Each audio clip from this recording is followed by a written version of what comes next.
套房租客的管理没有什么，就是你要有闲，你才有办法去处理那些事情。那些事情说真的也不难啊，就是烦就是烦。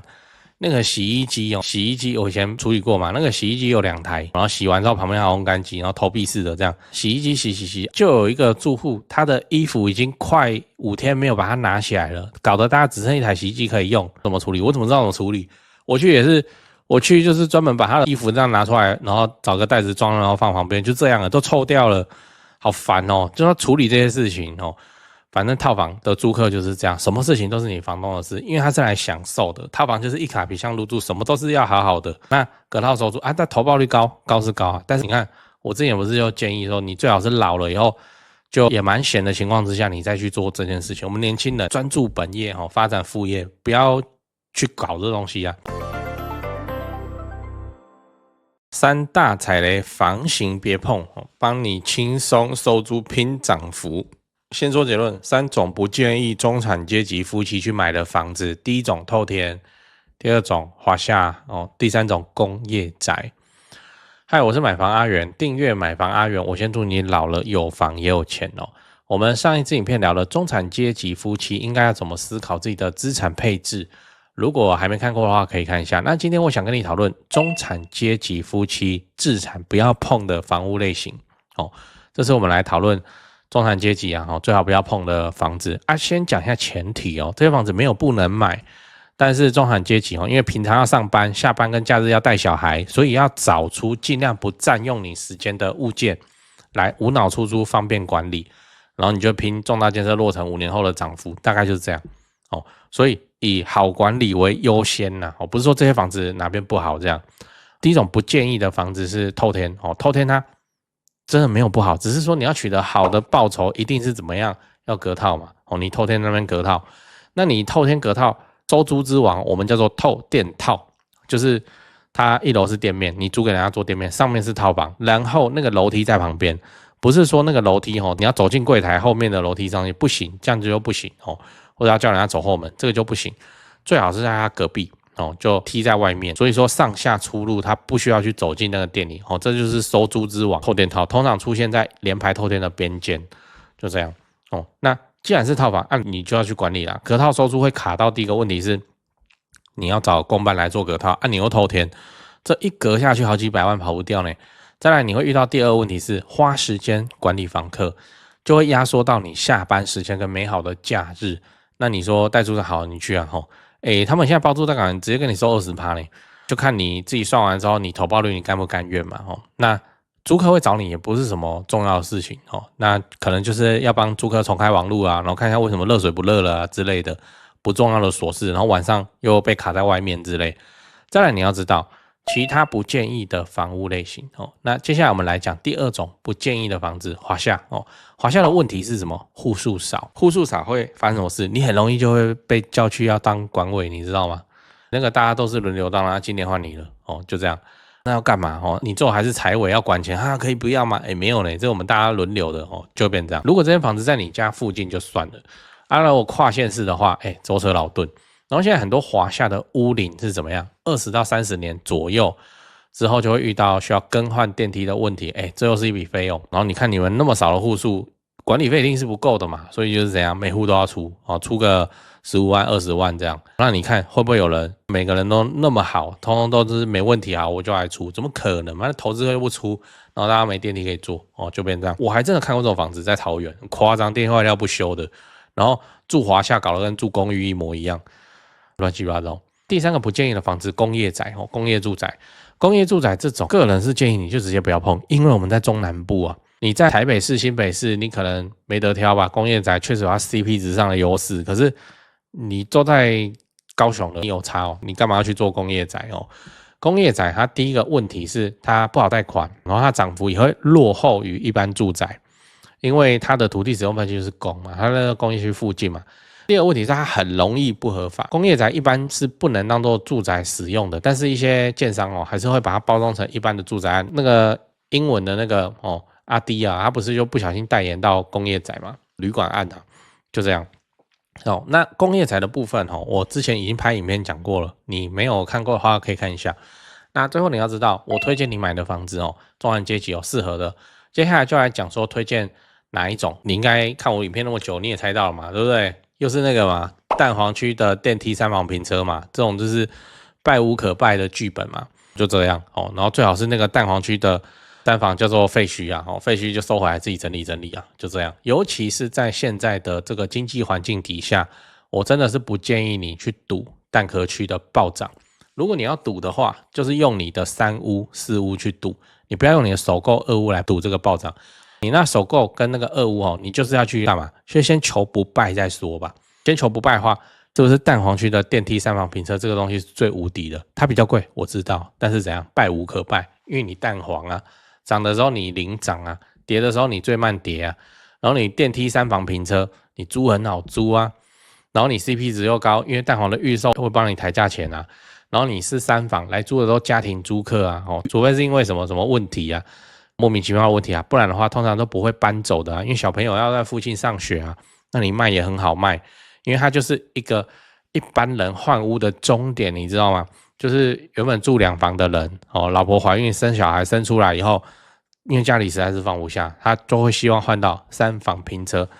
那现在3房平车预售又这么贵，所以大部分的人而且都已经住过了嘛，就对新房子已经还好，已经有那个抗体了，他们就能接受中古3房平车，那你就不用担心自己的房子会卖不掉真的是这样。对这几件事情先讲，不然怕忘记。就现在不是房地产吹冷风嘛，这已经是事实了。那我自己的观察是这样跟你分享一下。先说台北台北市、新北市，那台北目前依然持续在成交那成交的行情没有特别的高，也没有特别的低，就行情这样。只是说现在的买方分布已经变成说 50% 是自住换屋那 50% 是财富传承，投资客几乎都离开台北了。那我想这个也不赖嘛，就没有投资客在那边恶性炒作那前面讲到那个 50% 自住换屋，自住换屋很重要的考量就是小朋友的学区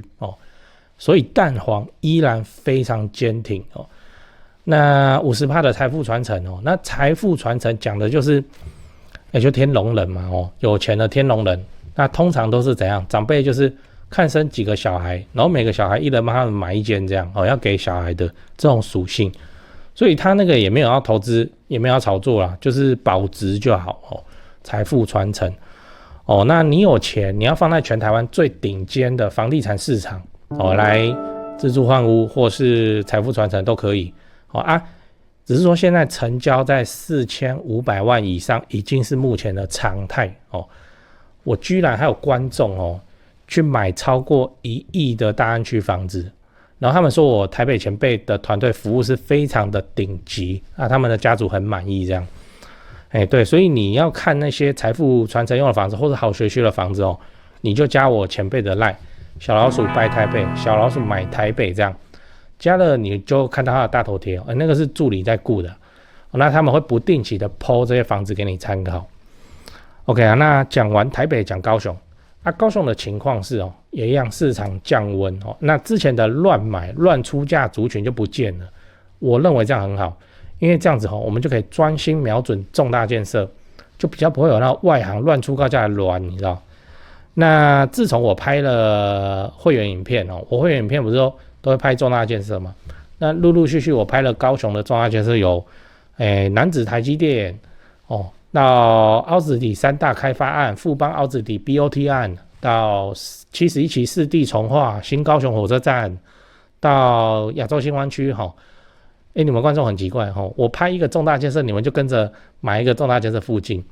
高雄我是很有信心没想到说这个观众好像比我还有信心买的比我还贵，买的比我还多真是蛮夸张那看好高雄，你瞄准重大建设，就找我推荐的台湾房屋美术之星店那在高雄你要卖还是要买那你就给他们一条龙就好了，就跟我一样，我过去10几年都是他们处理的，这是真的那我付的中介费这样子加起来早就超过7位数，那你看我还是愿意推荐他们就是真的很没问题嘛很专业，很 OK。 他们的 LINE 是小老鼠 go go go go go， 小老鼠5个 go那他们有答应我说会 po 在这支 LINE 的房子是都会挑过就是专门给买房阿元的观众。那这些房子都怎样？都适合自产，也都在重大建设旁边。你可以加那个赖来看看哦。高雄没有台北那么贵啊。祝你自产顺利，来高雄玩得开心，赞赞。讲故事哦，讲故事。前阵子在那个路易莎哦，就碰到我大学同学 Alice， 她现在也搬来高雄工作了，才知道她也在那个一直看房子这样。她想要当包租婆，然后她跟我抱怨说，现在工作真的太忙了，她不想要老了以后继续当公司的牛马，宁可现在就辛苦一点来买房自产，等退休以后就可以当房东，然后那边耍废躺平这样。然后他也知道，他有看我影片然后就问我说哪一种房子不要买。他很怕自己下班之后还要去帮房客处理事情，然后他们加班又很凶。那我就跟他讲说，就不要透天你透天隔套投报才会高。那你投报会高，你要管房客他觉得有道理，而且他还好预算上要直接看到透天的隔套收租，目前还没办法。他也不想要一直去伺候房客然后他自己就把华夏排除掉了。那华夏是这样就是现在的华夏就屋龄很高嘛，他自己不太敢，然后户数又少，又电梯维修很容易会出问题，就没钱这样，他就不想要再上班，已经很累了，然后平常还要去搞个什么管委会这种东西那我觉得蛮有趣，蛮有道理的。那他现在看一看一样跟我得出一样的结论，蛋黄区电梯3房，有平车最好，没有也没关系，就帮人家租一个。虽然比较贵，但是有能力去租到蛋黄区电梯3房的租客通常都有一定的经济实力，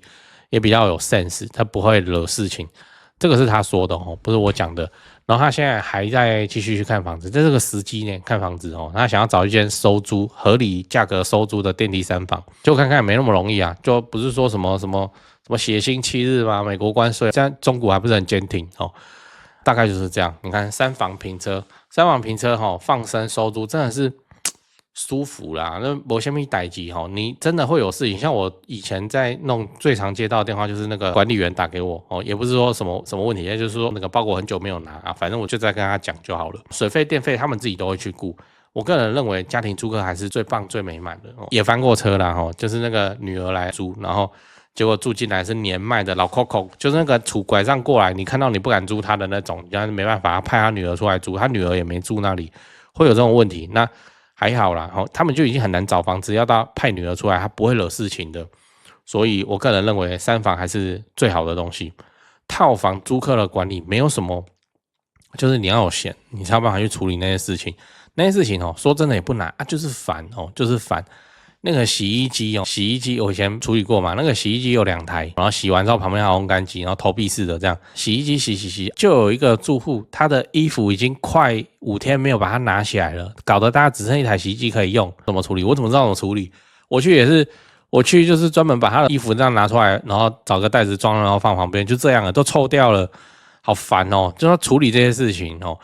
反正套房的租客就是这样，什么事情都是你房东的事，因为他是来享受的。套房就是一卡皮箱入住，什么都是要好好的。那隔套收租但投报率高是高但是你看我之前不是就建议说，你最好是老了以后就也蛮闲的情况之下，你再去做这件事情。我们年轻人专注本业发展副业，不要去搞这东西啊。3房不是很好吗？非常的理想嘛。对，那推荐给你，我自己也是这样子在执行的。